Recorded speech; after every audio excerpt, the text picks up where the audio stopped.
तो वहीं मुख्यमंत्री भुजलाल शर्मा ने सचिवालय परिसर स्थित राजस्थान संपर्क हेल्पलाइन 181 का निरीक्षण किया। इस दौरान उन्होंने जन समस्या समाधान प्रक्रिया की विस्तृत जानकारी ली और व्यवस्थाओं की समीक्षा की।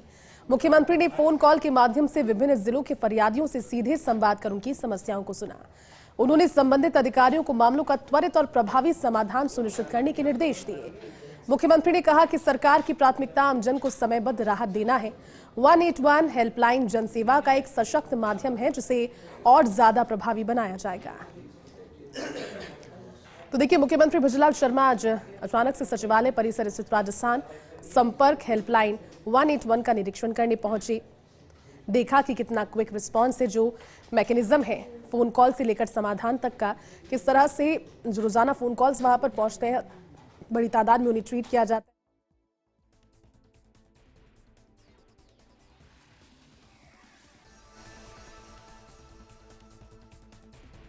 है समस्याओं के समाधान का जो रिस्पांस टाइम है, तमाम सारी चीजों को सीएम भुजलाल शर्मा ने देखा। उन्होंने कहा कि जन समस्या समाधान प्रक्रिया के लिए 181 एक कारगर उपाय है। और देखिए, अधिकारियों को जिस समय निर्देश भी वो दे रहे थे और फोन कॉल के माध्यम से विभिन्न जिलों के फरियादियों के साथ जुड़े। कुछ दिन पहले इसी तरह की तस्वीरें पहले भी सामने आई थी जब उन्होंने इस तरह का दौरा किया था और निर्देश भी दिए। हमारे साथ एसोसिएट एडिटर ऐश्वर्य प्रधान जुड़े हैं। ऐश्वर्य जी, आज की तस्वीरें हम दिखा रहे हैं दर्शकों को, जब एक 181 हेल्पलाइन के निरीक्षण के लिए सीएम भुजलाल शर्मा पहुंचे और जो रिस्पांस टाइम है, जो मैकेनिज्म है, उसको ढंग से समझा, खुद भी कॉल्स अटेंड किए और जनता के साथ में एक समन्वय बनाने की जो कोशिश हर बार उनकी रहती है, उसके लिए एक सशक्त माध्यम 181 है, इसका जिक्र भी उन्होंने किया। किस तरह से देखते हैं इस छोटे से दौरे को, लेकिन काफी सारी संदेश दिए उन्होंने, काफी सारे निर्देश भी।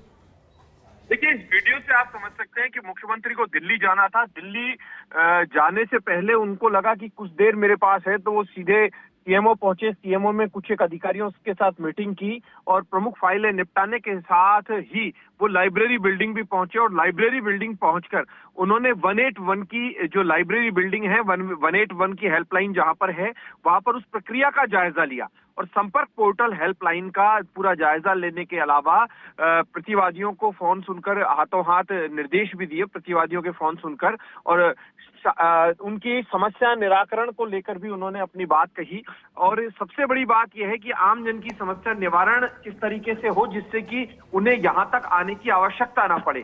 इस मैकेनिज्म को वो जानते थे, नई चीज नहीं थी उनके लिए, लेकिन उन्हें लगा कि क्यों ना इस मैकेनिज्म के बीच में अगर हम बैठेंगे तो आम लोगों को भी पता चल पाएगा कि बिल्कुल मुख्यमंत्री तक खुद सभी लोगों की जो समस्याएं हैं, उनमें जायज समस्याएं होती हैं, वो फिल्टर होकर जाती हैं। यानी कि जो प्रमुख समस्याएं हैं मुख्यमंत्री के स्तर की वो जाती हैं, बाकी नीचे के स्तर पर जिनका निराकरण होता है उनका हो जाता है। तो ये मुख्यमंत्री की जो तस्वीरें हैं, ये बिल्कुल महत्वपूर्ण तस्वीरें इसलिए बन जाती है कि इन तस्वीरों में मुख्यमंत्री इत्मीनान से यहाँ पर वक्त देते हुए, चीजों को समझते हुए और काफी देर रुके और पैदल ही मुख्यमंत्री ये जो बिल्डिंग है सीएमओ की बिल्डिंग से पैदल पहुंचे।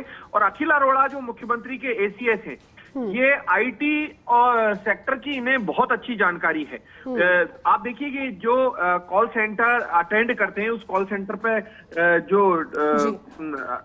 एग्जीक्यूटिव होते हैं, उन एग्जीक्यूटिव्स के बीच में बैठकर, कुर्सी पर बैठकर, हेडफोन लगाकर मुख्यमंत्री इत्मीनान से सुन रहे हैं।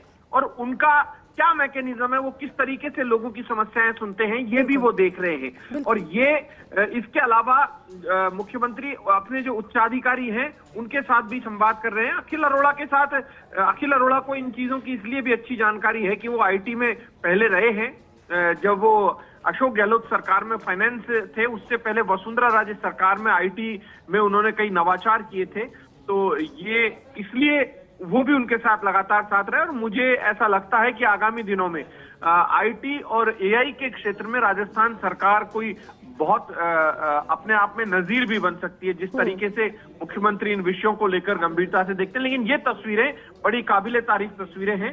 इन तस्वीरों में आपको दिखाई देगा कि संदेश नायक भी मुख्यमंत्री के साथ मौजूद हैं।